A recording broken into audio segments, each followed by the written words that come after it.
The Babe led the Bombers to their first World Championship in 1923. Strike three, a no-hitter, a perfect game for Don Larson. Reggie Jackson hit his third home run of the game. Hayes makes the catch. The Yankees win. The Yankees are back on top. World champions for the 27th time. Yankees hadn't won a world championship since 1962, but they were poised and ready. The start of the 77 season, the team we were gung-ho about wanting to get back to the World Series. I mean, the Cincinnati Reds just went through us like we weren't there in 1976. We just convinced ourselves, well, we got here. And we didn't play on the level that we should have, but they just beat us. You know, they would have beaten us no matter what. But what changed from 76 to 77? They really had assembled a fine team. Billy Martin, the great tactician in the dugout, was their manager. Of course, we signed Reggie as a free agent. We made a trade for Oakland that got Mike Torres here. And you have Catfish and you have Gullett, who came from the Reds to the Yankees. The balance of power kind of shifted. The Yankees had finished first in the American League East for the second straight year. Lou Piniella, Mickey Rivers, and Thurman Munson each hit over 300, while third baseman Greg Nettles led the team with 99 runs scored and 37 homers. First-year Yankee Reggie Jackson finished second in the AL with 39 doubles and sixth with 110 RBI. The starting rotation was led by Ron Guidry and Ed Figueroa, who notched 16 wins apiece. Don Gullett and Mike Torres each added 14 victories. The star, however, was Sparky Lyle, who won the American League Cy Young Award while recording 26 saves and an AL Best 2.17 ERA. It was the first Cy Young Award ever for an American League reliever. Two of the best teams going at it in the World Series, and it was my first World Series, and you know, to be able to be a part of it and play the Dodgers, and we didn't like the Dodgers and they didn't like us, but they had some great players on that team. Game 1 took place at Yankee Stadium in front of over 56,000 fans. Two World Series winning veterans took the mound, Don Sutton for the Dodgers and Don Gullett for the Yankees. It was a tight game throughout, with the Yankees leading 3-2 entering the ninth. Lee Lacy, facing the Yankees' Sparky Lyle, drove a single through the left side of the infield, scoring Dusty Baker and sending the game into extra innings, which brings us to the bottom of the 12th. Even though I had a bird's eye view, I wasn't playing in that game. I was on the bench, and I think Randolph was on second base. You know, Paul was a very clutch player. He could get some really big hits for you. Really good fastball hitter. He gets a good fastball and gets a base hit, and we win a ball game. It's a great way to start the series with a win. Well, you know, when Paul got the base hit, you know, it was game one, and anytime you can win game one, you know, you get momentum. Willie Randolph crossed the plate a total of 3 times, including the game winner, while also adding a double and a solo home run. Catfish Hunter took the mound for the Yankees in Game 2, but didn't last long. In 2 1/3 innings of work, Hunter gave up 3 home runs, 5 runs total. The Dodgers cruised to a 6-1 victory, knotting the best-of-7 series at 1 game apiece.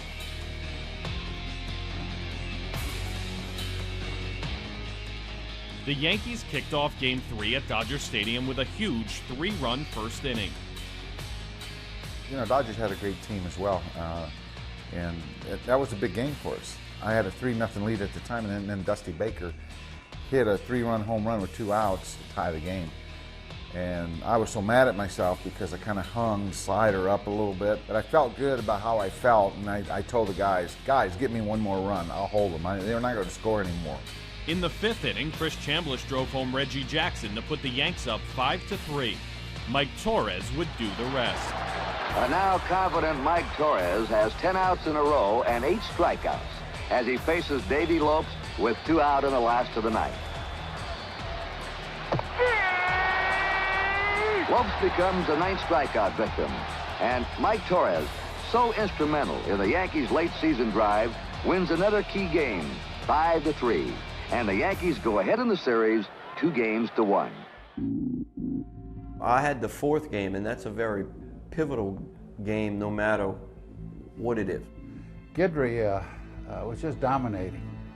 He had that outstanding fastball. He had a tremendous slider. And Gator competed as well as anybody. And a complete game in a World Series against a good right-hand hitting lineup like the Dodgers had is a very, very good accomplishment. You know, for me, it was probably one of my most gratifying moments because I went in a year and a half of trying to make a baseball team, to pitching a game in a World Series, winning a game. Guidry's complete game victory was coupled with the offensive performance of Reggie Jackson. He went 2 for 4 with 2 runs, a double, and his first home run of the 1977 Fall Classic. But it would not be his last. The Bombers took a commanding 3-1 stranglehold on the series. Game 5 offers the Yankees the unexpected chance to close out the series in Dodger country. But not if Don Sutton, who has never pitched badly in World Series competition, can prevent it. Sutton settles down in the 9th to retire the last 3 men in order for a 10-4 complete game victory. It was the future Hall of Famer's second World Series victory. Despite the loss, Thurman Munson and Greg Nettles combined for 4 hits, while Reggie Jackson remained hot at the plate with his second home run in as many games. You know, Eddie Figueroa was supposed to have started the 6th game, but apparently he went in and told Gene Monahan, our trainer, that he had a little bit of a tenderness in his finger. It was kind of weird because Billy called me into the office and he asked me how I felt. Well, I felt good, you know, after I beat the Dodgers in games 3 there. But he said not to say anything and that I would start the 6th game in New York. When I see Figgy anymore today, I kind of make it. I said, Figgy, how's the finger? With the always tough Steve Garvey measuring his chances with 2 out. Steve goes with a pitch. Both runners score. Just as they did in games 1 and 2, the Dodgers jump ahead 2-0.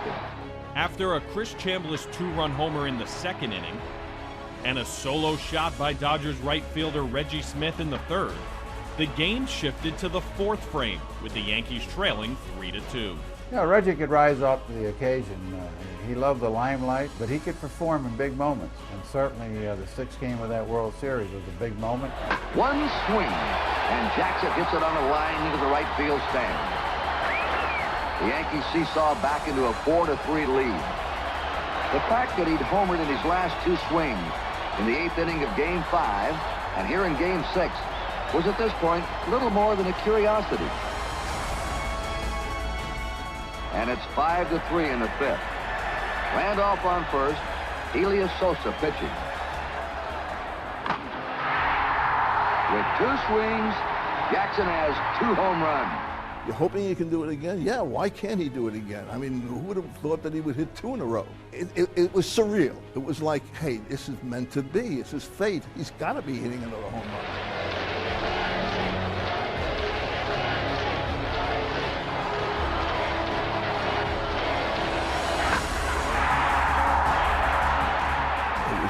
Biggest thrill I had covering a World Series, a guy hitting 3 home runs on 3 pitchers. To experience a guy hitting 3 home runs in the World Series, you don't see that very often, and it was just an amazing thing to see. 3 home runs in a ball game is a lot, but in a World Series game where it's so important, it's certainly magnified. He would forever after be known as Mr. October. These Yankee fans just won't quit. They demand a curtain call. I'll never forget the last out in Game 6. I think Lee Lacy tried to bunt and he popped it up and Mike caught it. Everybody's going crazy, and after you won it, it's like stepping on air, you know. It just like, it was a great, great feeling. Reggie Jackson stamps his name forever into the pages of World Series history. The Yankees win it 4-2.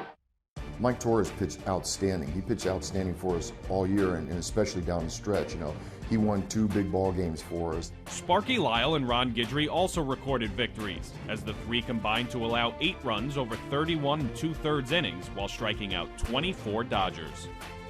Reggie Jackson was the offensive star. He smashed 5 homers, accumulated 25 total bases, and scored 10 runs, all of which remain World Series records to this day. Reggie also hit .450 and notched an OPS of 1.792, the 8th highest in Fall Classic history. Reggie Jackson was named the 1977 World Series Most Valuable Player. You come back in '77, and beat the Dodgers in that World Series. That was great, you know, to have that first World Series under our belts, and a very gratifying moment. I remember how hard we worked to get to be world champions, and it was great. You know, I still wear my '77 championship ring with pride. I've never taken it off. They hadn't had a winner since 1962. That's a long spread, especially for the pinstripes, but we really felt like we belonged after we won that.